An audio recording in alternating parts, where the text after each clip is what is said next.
salah satu di antara inti dari iman kepada Allah Subhanahu wa taala.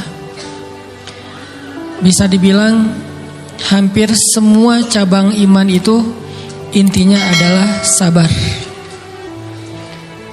Kita bicara amal soleh apapun dalam Islam, intinya juga sabar. Kita bicara tentang realitas hidup, intinya juga sabar.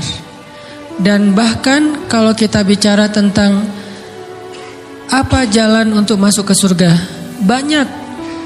Bisa dengan ibadah, bisa dengan akhlak, bisa dengan ritual, bisa dengan moral, bisa dengan banyak cara untuk masuk ke surga.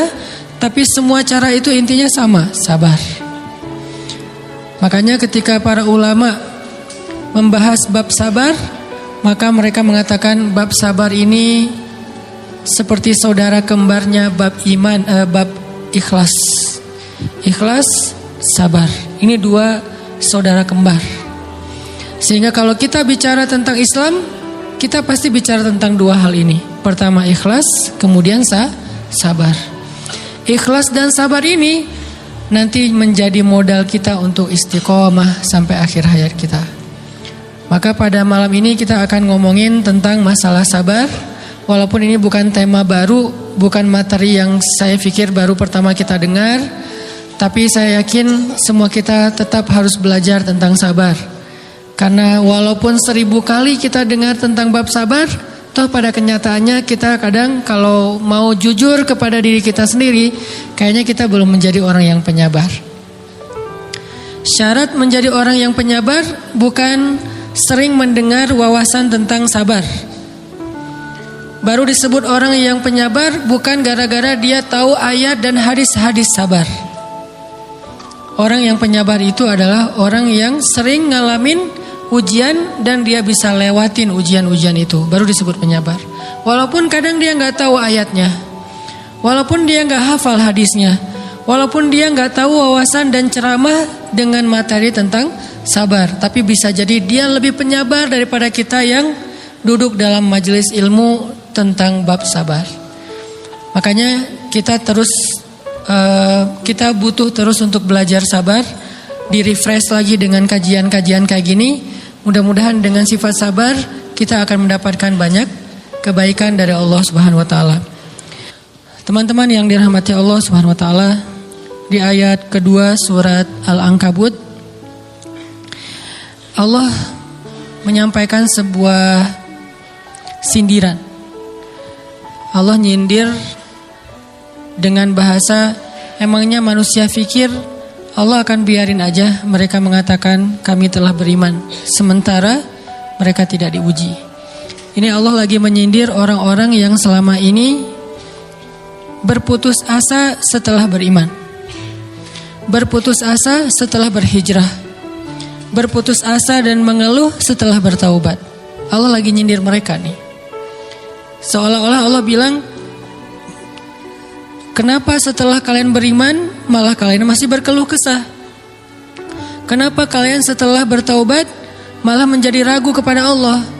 Kenapa kalian setelah berhijrah malah jadi labil? Bukankah harusnya setelah kalian menyatakan kami taubat, kami hijrah, kami beriman, harusnya iman kalian makin mantap? Dan bukti bahwa iman kalian mantap apa? Bahwa ketika kalian diuji, kalian sama sekali tidak goyah. Jadi Allah Subhanahu wa taala seolah-olah mengatakan bahwa ujian adalah tabiat iman. Bahwa ujian adalah tabiat iman. Bisa diuji dengan ujian yang kita tidak suka, bisa juga diuji sebaliknya dengan ujian yang kita suka. Bisa diuji dengan ujian yang sifatnya fisik, bisa diuji dengan ujian yang sifatnya harta, bisa juga diuji yang lebih berat lagi dengan ujian yang sifatnya perasaan. Yang jelas semuanya diuji. Bisa diuji dengan ujian musibah, bisa juga diuji dengan godaan-godaan dari syaitan yang melalui hawa nafsu kita. Bisa diuji dengan kemarahan, dipancing oleh orang lain untuk marah, dipancing di sosmed untuk ngebalas komen-komen mereka, dipancing untuk berdebat, dipancing untuk akhirnya kita saling menjudge, saling menjatuhkan, saling menjelekkan. Ini semuanya bentuknya ujian. Makanya Allah Subhanahu wa taala mengatakan di pembukaan surat Al-Ankabut, kalau ujian itu adalah tabiat iman. Ujian dan keimanan itu nggak bisa dipisahkan. Apa hubungan antara iman dengan sabar? Sehingga Allah Subhanahu wa taala menilai keimanan seseorang itu dengan cara mengujinya. Apa hubungan antara iman dengan sabar? Ternyata ciri yang paling jelas orang yang imannya baik adalah sabarnya. Makin baik imannya, harusnya makin kuat kesabarannya. Jadi orang yang paling beriman itu tidak dilihat dari wawasan agamanya.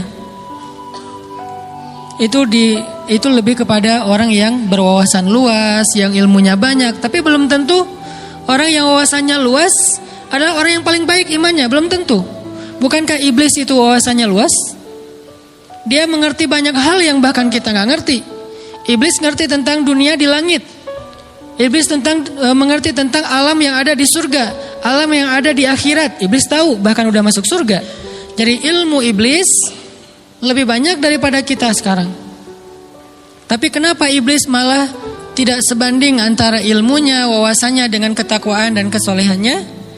Karena iblis tidak sabar dengan sebuah ujian. Ujian iblis apa? Eksis. Itu ujiannya iblis.